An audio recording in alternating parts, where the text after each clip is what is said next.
안녕하세요. 마틸다입니다. 오늘도 이어서 하느님이시오 사람이신 그리스도의 시 읽어드리겠습니다. 공생활 둘째 해 122장.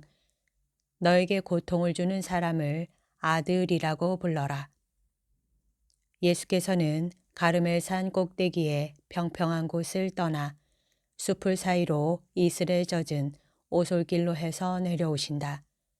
숲풀은 산의 동쪽 비탈을 금빛으로 물들이는 첫번 햇살을 받으며 바르르 떨리는 새소리와 사람 소리로 점점 더 활기를 띈다. 더위로 인하여 생겼던 가벼운 구름이 햇살을 받아 사라지니 에스트렐론 평야가 집들 주위를 둘러싸고 있는 아름다운 과수원과 포도밭들과 더불어 나타난다. 에스트렐론 평야는 양탄자 같다. 이 양탄자는 대체로 푸른 빛깔이지만 어쩌다가 누르스름한 오아시스가 있고 거기에는 또 군데군데 빨간 판때기들이 있는데 그것은 밀을 베어서 이제는 개양귀비들이 불같이 타오르듯 하고 있는 밭들이다. 양탄자는 가르멜산, 다볼산, 헤르몬산으로 이루어진 삼각형의 거미발과 더 멀리 있는 이름을 알 수 없는 산들에 둘러싸여 있는데 이 산들은 요르단 강을 가리고 동남쪽으로 사마리아의 산들과 이어진다. 예수께서는 걸음을 멈추시고 생각에 잠기신 채 팔레스타인의 이 모든 부분을 바라다 보신다. 야고보는 예수를 쳐다보고 말한다. 이 지방의 아름다운 경치를 보시는 것입니까? 그렇다. 그것도 있다. 그러나 무엇보다도 장래의 긴 여행과 너희들을 보내야 할 필요성을 생각한다.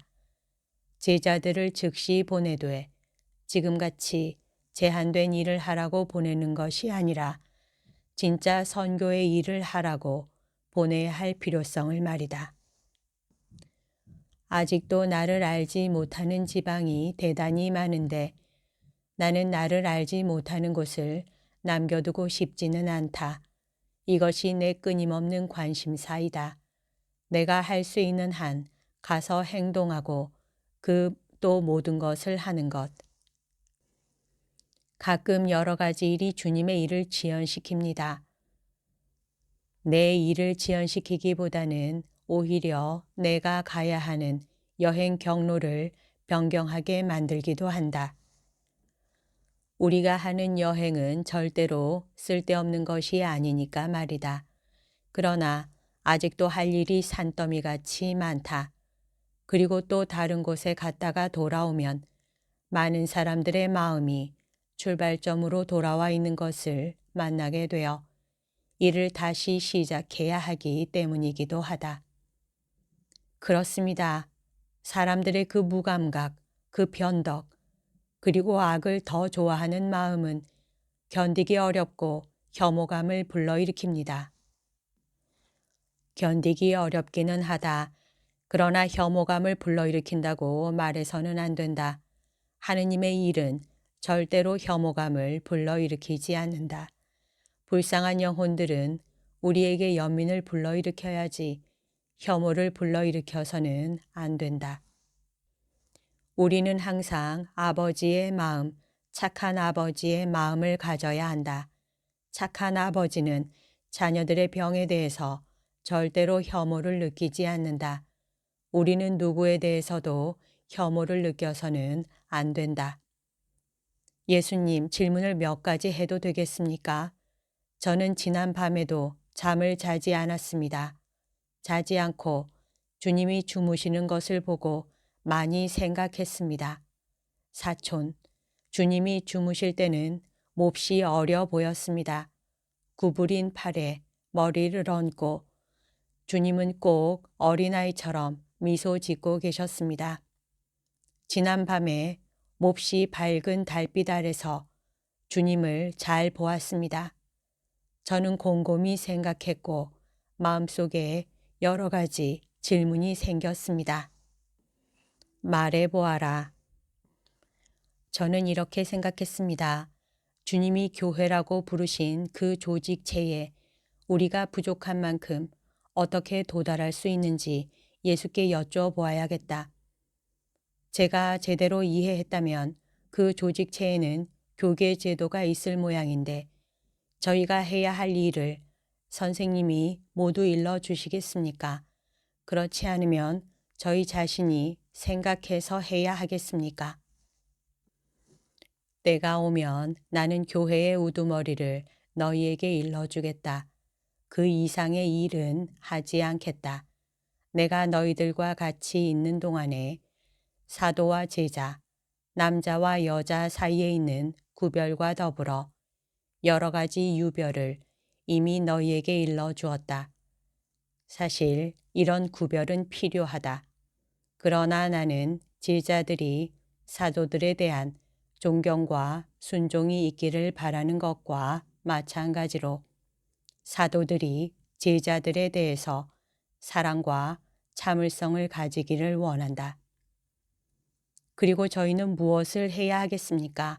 항상 주님을 전하는 일만 합니까? 그것은 기본적인 일이다. 그리고 내 이름으로 사죄하고 강복하고 은총으로 다시 데려오고 내가 세울 성사들을 베풀어야 할 것이다. 그것은 무엇입니까? 그것은 초자연적이고 영적인 방법들이지만 물질적인 방법으로 실시되기도 하는 방법인데 사제가 무엇인가 한다는 것을 사람들에게 믿게 하기 위해 사용될 것이다. 사람은 보지 않고는 믿지 않는다는 것을 너도 알지. 사람에게는 언제나 무엇인가가 있다는 것을 그에게 말해줄 어떤 것이 필요하다. 이 이유로 내가 기적을 행할 때에는 손을 머리에 얹거나 침으로 적시거나 물이나 술에 담근 빵 한 입거리를 주거나 한다. 내 생각만으로도 기적을 행할 수 있을 것이다.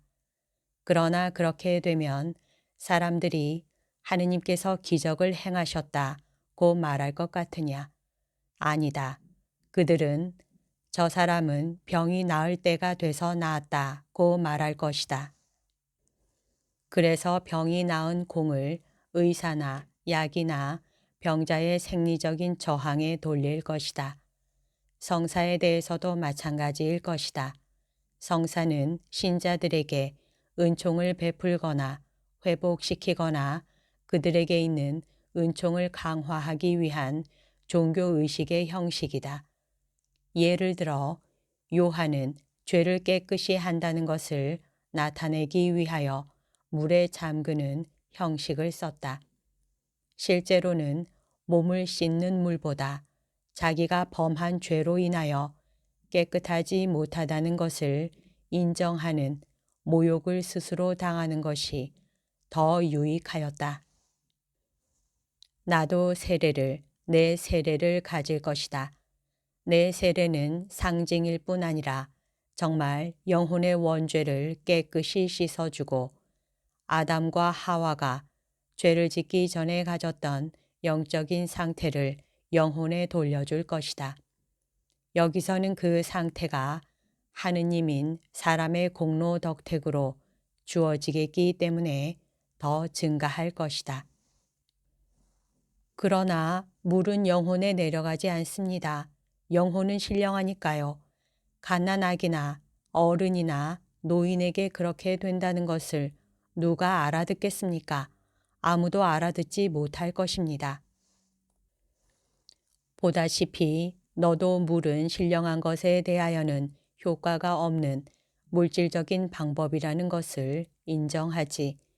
그러므로 세례받는 사람의 원죄를 구속하는 기적을 행하는 것은 물이 아니라 그리스도를 섬기기 위하여 봉헌된 그리스도 교회의 일원인 사제나 예외인 경우에 그를 대신하는 참으로 믿는 다른 사람의 말일 것이다. 알겠습니다. 그러나 사람은 자기 스스로도 죄인입니다. 그러면 다른 죄들은 누가 없애줍니까? 야고보야, 역시 사제이다. 세례받는 사람이 어른이면 원죄와 동시에 다른 죄들도 없어질 것이다. 사람이 이미 세례받았는데 다시 죄를 지으면 내가 죄인들에 대하여 하는 것과 같이 사제도 한 분이시고 삼위이신 하느님의 이름으로 그리고 사람이 된 말씀의 공로 덕택으로 그의 죄를 사해 줄 것이다. 그러나 주님은 거룩하시지요. 그런데 너희들은 거룩한 물건을 만지고 하느님께 딸린 것을 베풀기 때문에 거룩해야 한다. 그러면 그에게 갈 때마다 물에 잠그는 일을 해주는 요한이 하는 것과 같이 저희도 같은 사람에게 여러 번 세례를 줍니까? 요한이 세례를 줄 때에는 오직 물에 잠기는 사람의 겸손으로만 깨끗하게 된다. 이 말은 내가 이미 너에게 해 주었다. 너희는 어떤 사람이 사도들에게서 전례하지 않거나 이교적인 양식으로 세례를 받은 경우를 빼놓고는 이미 세례받은 사람에게 다시 세례를 베풀지 말아라. 사도에게서 전례하지 않거나 이교적인 양식으로 세례를 받았을 경우에는 만일 그 사람이 어른이면 세례를 받아야 하는 사람의 세례받기를 원한다는 분명한 요청이 있은 후 그리고 참다운 교회의 일원이 되기를 원한다는 분명한 선언이 있은 후에 두 번째 세례를 베풀 수 있다. 다른 때에는 하느님의 우정을 돌려주고 하느님과 의족해 지내게 하기 위하여 그리스도의 공로에 연결된 용서의 말을 써라. 그러면 참된 뉘우침과 겸손한 고백으로 너희들에게 오는 사람의 죄가 사해질 것이다. 그러면 움직일 수 없을 정도로 병이 중한 사람은 어떻게 합니까? 그러면 그 사람은 죄 중에 죽어야 합니까? 그 사람은 임종의 고통에 하느님의 심판을 두려워해야 하는 고통을 덧붙여야 합니까? 아니다. 사제가 죽어가는 사람을 찾아가서 죄를 사해 줄 것이다. 사제는 그에게 더 넘은 형태도 줄 것인데 총괄적인 형태가 아니라 일반적으로 사람이 그것으로 죄를 짓게 되는 감각기관 하나하나에 대한 형식일 것이다. 이스라엘에는 지극히 높으신 분이 주신 규칙에 따라 합성된 성유가 있어 그것으로 제단을 축성하고 주교와 사제와 왕을 성성한다. 사람은 참으로 제단이고 하늘의 자리에 선택됨으로써 왕이 된다. 그러므로 바르는 기름으로 축성될 수 있다. 성유는 이스라엘의 다른 예배 의식과 더불어 채택되어 비록 다른 용도로 쓰이기는 하지만 내 교회에서 쓰일 것이다. 그것은 이스라엘에 있는 모든 것이 나쁘지는 않으므로 버려야 할 것이 아니고 오히려 내 교회에는 옛날 관습에 많은 추억이 있겠기 때문이다. 그런데 그 중에 하나가 바르는 성유이니 이 성유는 교회에서도 제단을 축성하는 데와 주교와 모든 성직 계급을 성성하는 데 쓰일 것이고 왕을 축성하는 데와 신자들이 하늘나라의 왕세자가 될 때나 일체 허물이 없어져서 깨끗하게 된 지체와 오관을 가지고 하느님 앞에 나아가기 위하여 매우 큰 도움이 필요할 때 그들을 축성하는 데 쓰일 것이다. 하느님께서 병자의 이익을 위하여 원하시면 주님의 은총이 영혼은 물론 육체까지도 구제할 것이다. 육체는 그의 평화를 어지럽게 하는 가책과 그 죽음으로 영혼 하나를 그의 나라로 끌어가기를 바라고 살아남은 사람들을 실망케 하기까지를 희망하는 사탄의 작용 때문에 병 자체에 대하여 저항하지 않는 때가 많다. 그런데 그러던 병자가 사탄이 물러가는 것까지도 얻어내는 하느님의 용서에 대한 확신으로 사탄의 속박과 내적인 혼란에서 평화로 건너간다. 그리고 첫째 조상들에게 있어서 은총의 선물에 병과 갖가지 고통이 면제되는 선물이 곁들여졌던 것과 같이 내 세례를 받은 갓난아기의 은총만큼이나 큰 은총을 돌려받은 병자도 믿음에 있어서 형제들의 기도로 도움을 받아 병에 대한 승리를 얻을 수도 있다. 믿음에 있어서 형제들은 병자에 대한 연민을 가질 의무가 있는데 그것은 육체적인 연민일 뿐 아니라 형제의 육체적, 영적 구원을 얻는 것을 목표로 하는 특히 영적인 연민이다. 야고보야, 기도는 벌써 기적의 한 형태이다. 너도 엘리야의 경우에 보았지만 의인의 기도는 대단한 힘을 가지고 있다. 주님의 말씀을 별로 많이 이해하지는 못하겠습니다. 그러나 제가 이해한 것만으로도 저는 주님의 사제들의 사제로서의 성격에 대해 존경하는 마음을 가득 가지게 됩니다. 제가 제대로 알아들었다면 저희들은 주님과 여러 가지 공통점을 가지게 될 것입니다. 전교와 사죄와 기적에서 말입니다. 그러니까 세 가지 성사에서. 아니다 야고보야. 전교와 기적은 성사가 아니다. 그러나 성사는 더 있을 것이다. 성전의 성스러운 큰 촛대와 사랑의 성령의 선물과 같이 7가지가 있을 것이다. 그리고 사실 성사들은 사람이 주님 앞에서 영원 무궁세에 불타라고 주시는 선물이요 불꽃들이다. 사람들의 혼인을 위한 성사도 있을 것이다. 마귀에게서 구해진 라구엘의 딸 사라의 거룩한 혼인의 상징에 나타난 성사이다. 이 성사는 부부에게 하느님의 계율과 소원에 따른 거룩한 공동 생활을 위한 모든 도움을 줄 것이다. 남편과 아내는 어떤 의식, 즉 생식이라는 의식을 행하는 사제도 된다. 남편과 아내는 가정이라는 작은 교회의 사제도 된다. 따라서 그들은 하느님의 강복을 받으며 자녀를 낳고 하느님의 지극히 거룩하신 이름을 찬미하는 후손을 기르기 위하여 축성되어야 한다. 그런데 저희 사제들은 누가 축성할 것입니까? 너희를 떠나기 전에 내가 축성하겠다. 그 다음에는 너희 후계자들과 그리스도교 신앙을 전파하라고 너희가 모을 사람들을 너희가 축성할 것이다. 주님이 저희들에게 가르쳐 주시겠지요. 나도 가르쳐 주겠고 내가 너희에게 보낼 분도 가르쳐 주실 것이다. 그분이 오시는 것도 하나의 성사일 것이다. 지극히 거룩하신 하느님께서 당신의 첫 번째 공현을 통하여 자발적으로 주실 성사이고 그 다음에는 완전한 사제직을 받았을 사람들이 줄 성사이다.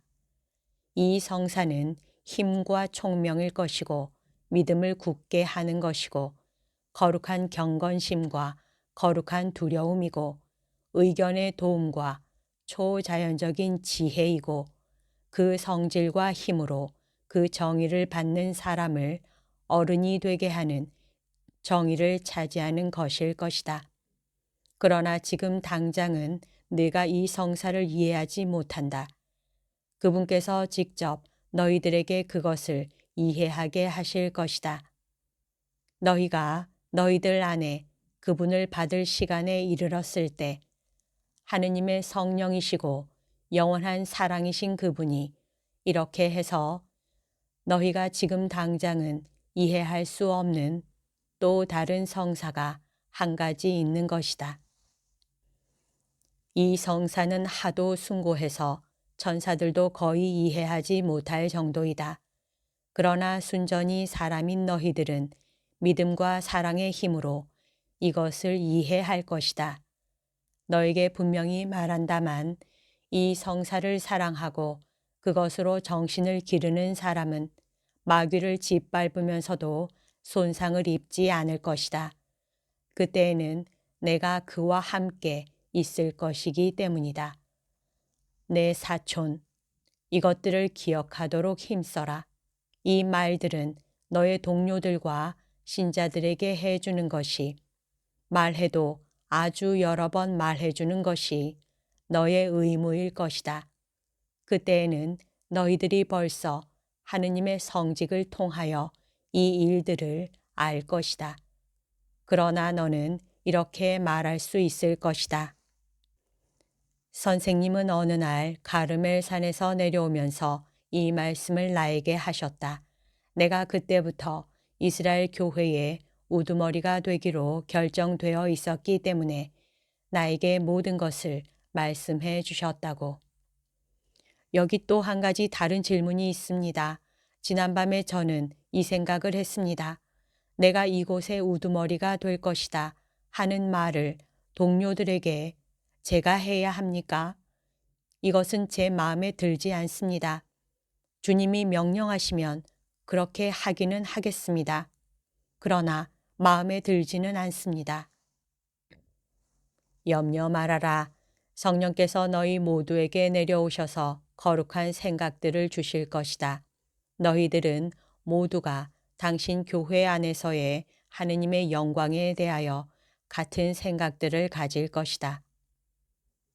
그리고 지금 있는 것과 같은 몹시 기분 나쁜 토론도 없어지겠습니까? 시몬의 유다까지도 불화의 원인이 되지 않겠습니까? 유다도 그런 원인이 되지 않게 될 것이니 안심하여라. 그러나 의견의 대립은 아직도 있을 것이다. 그렇기 때문에 너더러 너의 의무를 끝까지 다하면서 결코 실증 내지 말고 신경을 쓰고 살피라고 말한 것이다. 또 한 가지 질문이 있습니다. 주님, 박해 때는 제가 어떻게 처신해야 합니까? 주님의 말씀에 따르면 12사람 중에 저 혼자만 남아 있어야 되는 것 같은데요. 그러니까 다른 사람들은 박해를 피해서 떠날 것이로군요. 그러면 저는요? 너는 너의 임지에 남아 있어야 한다. 과연 교회가 튼튼하게 세워지기까지는 너희가 몰살당하지 않는 것이 필요하지만, 그리고 많은 지혜자들과 거의 모든 사도가 흩어지는 것이 이것으로 정당화되지만, 네가 임지를 이탈하는 것과 예루살렘 교회에 너의 몫을 버리는 것을 정당화하는 것은 아무것도 없을 것이다. 오히려 반대로 예루살렘 교회가 위험에 처해 있으면 그럴수록 너는 마치 그 교회가 가장 사랑하는 너의 아이인데 죽을 위험에 처해 있는 것처럼 보살펴야 할 것이다. 너의 본보기가 신자들의 정신을 강화할 것이다. 그들이 시련을 극복하는 데에는 그것이 필요할 것이다. 그들이 약한 것을 내가 보게 되면 그럴수록 동정과 지혜로 더욱더 그들의 힘을 돋우어 주어야 할 것이다. 네가 강하다고 약한 사람들에 대하여 무자비하게 굴지 말고, 나는 모든 것을 하느님에게서 받아서 내가 가진 이 힘에 이르게 되었다. 나는 겸손하게 이 말을 해야 하고 하느님의 은혜라는 면에서 나보다 축복을 덜 받은 사람들에 대해서 자비롭게 행동해야 한다고 생각하면서 그들의 힘을 돋우어주고 말과 도움과 침착과 모범으로 너의 힘을 주고 또 주어야 한다.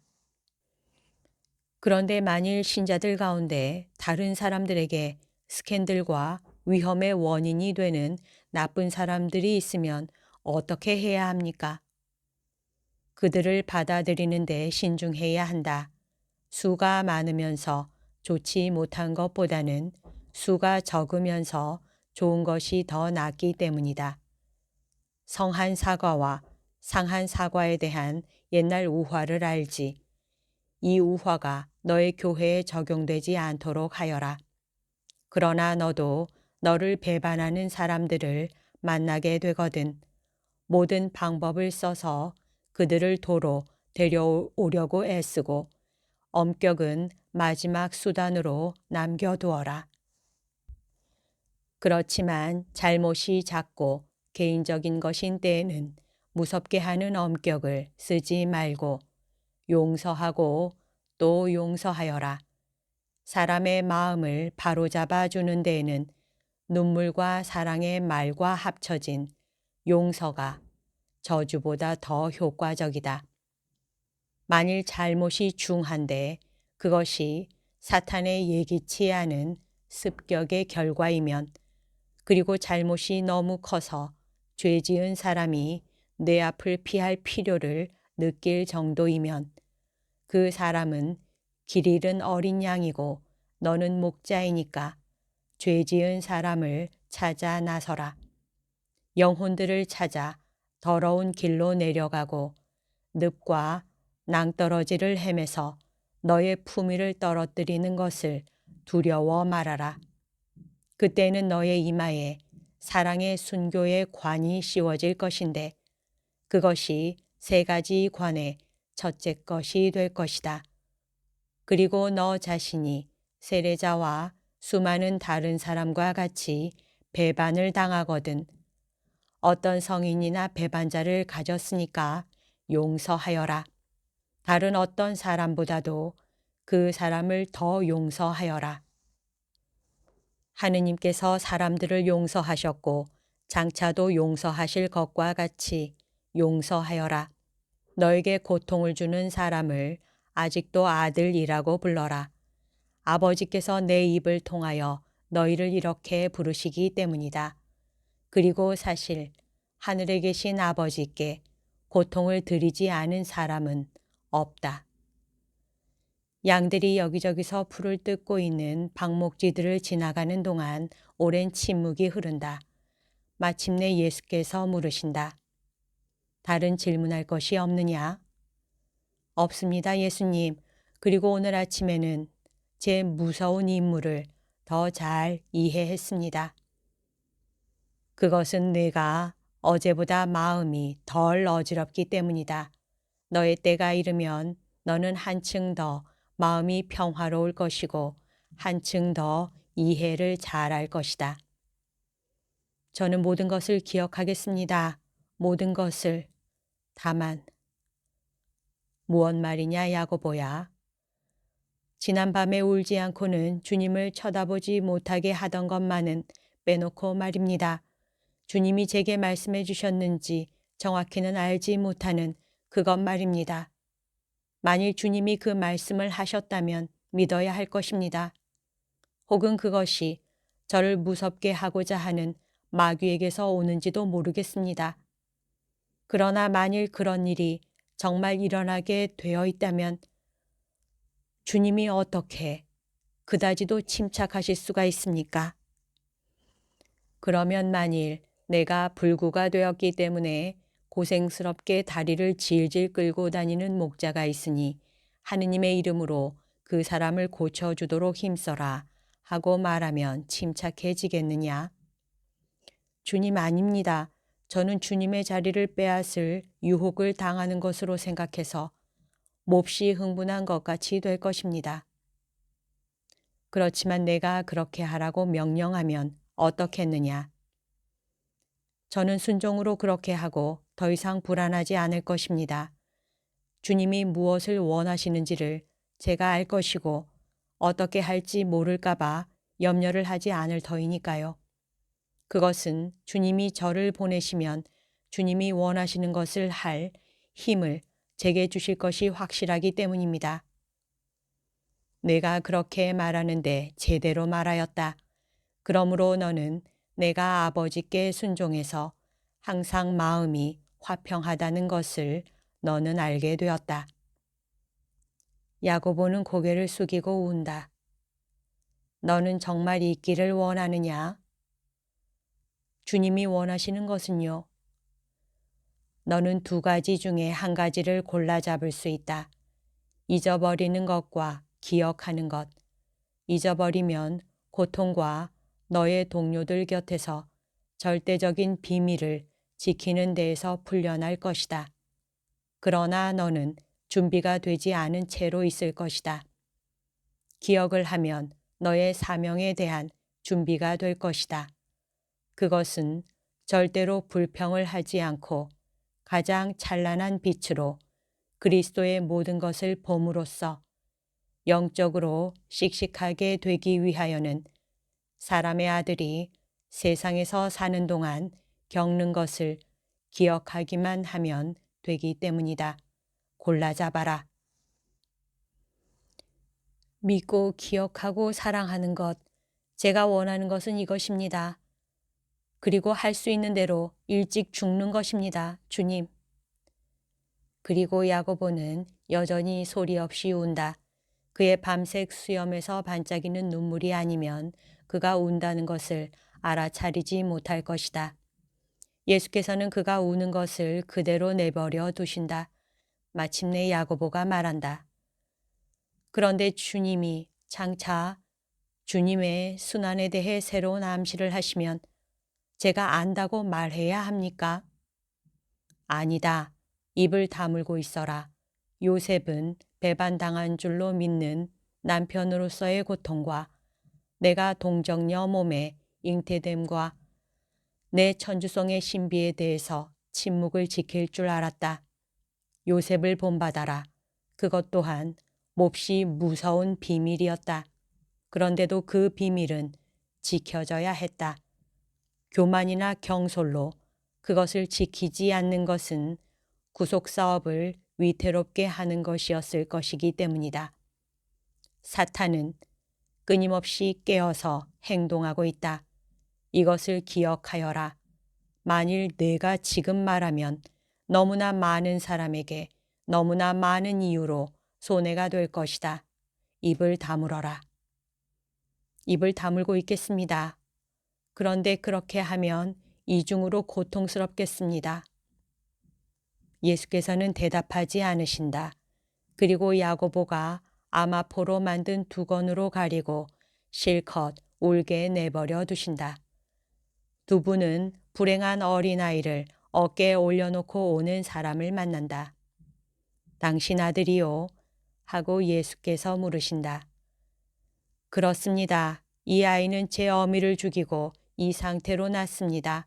이제는 제 어머니도 돌아가셨기 때문에 이 애를 보살피려고 일하러 가면서 데리고 갑니다. 저는 나무 베는 일꾼입니다. 저는 풀 위에 겉옷을 깔고 이 애를 뉘어놓습니다.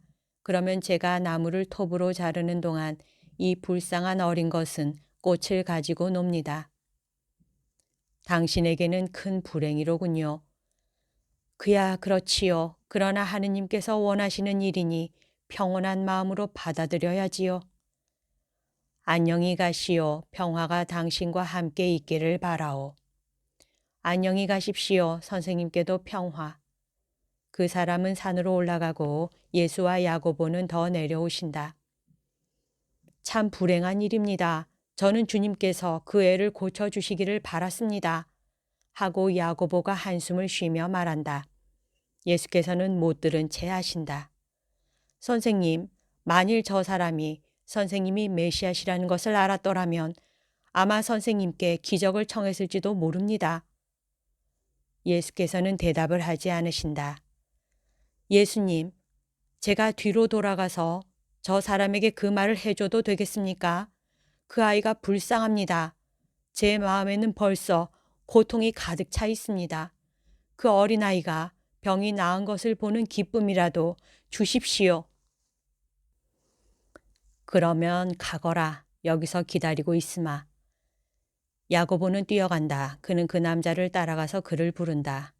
여보시오. 걸음을 멈추고 내 말을 들으시오. 나와 같이 있던 분은 메시아요. 당신 아이를 그분께 데려가게 내게 주시오. 오고 싶으면 당신도 오시오. 그래서 메시아가 이 아이를 고쳐주실지 보시오. 당신이 나가시오. 나는 이 나무를 전부 잘라야 합니다.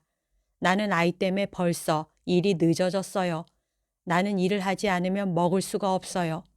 나는 가난하고 이에는 비용이 대단히 많이 듭니다.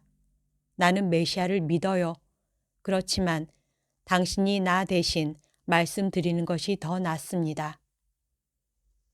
야고보는 풀 위에 누워있는 어린아이를 안으려고 몸을 구부린다. 가만히요 하고 나무꾼이 주의를 준다. 그 애는 사방이 아프니까요. 과연 야고보가 그 아이를 쳐들려고 하자 어린아이는 애처롭게 운다. 오, 정말 괴로운 일이로군요. 하고 야고보가 한숨을 쉰다. 대단히 괴로운 일입니다. 하고 나무꾼이 매우 단단한 나무 줄기를 톱으로 자르면서 말한다. 당신은 그 애를 고쳐줄 수 없습니까?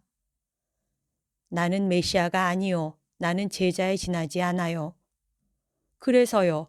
의사들은 다른 의사들에게서 배우고 제자들은 선생에게서 배웁니다. 자, 선심을 쓰시오. 그 애를 고통스럽게 하지 마시오. 당신이 해보세요.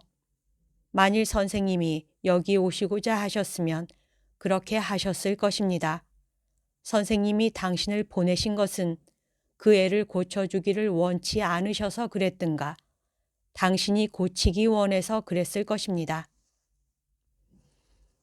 야고보는 어쩔 줄을 모른다. 그러다가 결심한다. 그는 몸을 일으키고 그의 예수께서 하시는 것을 본대로 기도를 드린다. 그러고 나서 명령한다. 이스라엘의 메시아이시고 하느님의 아들이신 예수 그리스도의 이름으로 병이 나아라. 그러고는 즉시 무릎을 꿇고 말한다. 오 주님, 용서하십시오. 저는 주님의 허락 없이 행동했습니다.